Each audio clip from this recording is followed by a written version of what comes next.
দোসরা ফেব্রুয়ারি পড়েছিল সরস্বতী পূজা। প্রত্যেক বছরের ন্যায় এবছরও আমাদের পাড়াতে সরস্বতী পূজা অনুষ্ঠিত হয়েছে। প্রত্যেকে অ্যাক্টিভলি পার্টিসিপেট করেছে। তো আমাদের সেকেন্ড দিনে হয় খেলা, আর খেলার পরের দিনে কিন্তু খিচুড়ি খাওয়ার আয়োজন হয়। তো আজকে 4ঠা ফেব্রুয়ারি, আজকে রাতে কিন্তু প্রত্যেকের ফ্যামিলি নিয়ে এখানে কিন্তু খিচুড়ি খাওয়ার আয়োজন হয়ে থাকে। তো রান্নাবান্না কমপ্লিট, এখন আমরা খেতে বসে পড়েছি, তোমাদের সাথে সেটা শেয়ার করলাম। আর খিচুড়ি, ধোয়া ওঠা খিচুড়ি আর হচ্ছে ঘ্যাট কিন্তু খেতে ভীষণ অমৃত লাগছিল।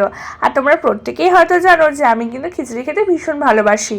তো খিচুড়ি খাচ্ছিলাম আর সবার সাথে একটা জমিয়ে আড্ডা দিচ্ছিলাম, সেটার মজাটাই কিন্তু আলাদা। আর আমি ভিডিও করছিলাম বলে সবাই খুব আনন্দ পাচ্ছিল। আর তোমরা দেখো ভিডিওতে আমি তোমাদেরকে শেয়ার করছি, আমাকে প্রত্যেকে পাড়ার সবাই খুব ভালোবাসে।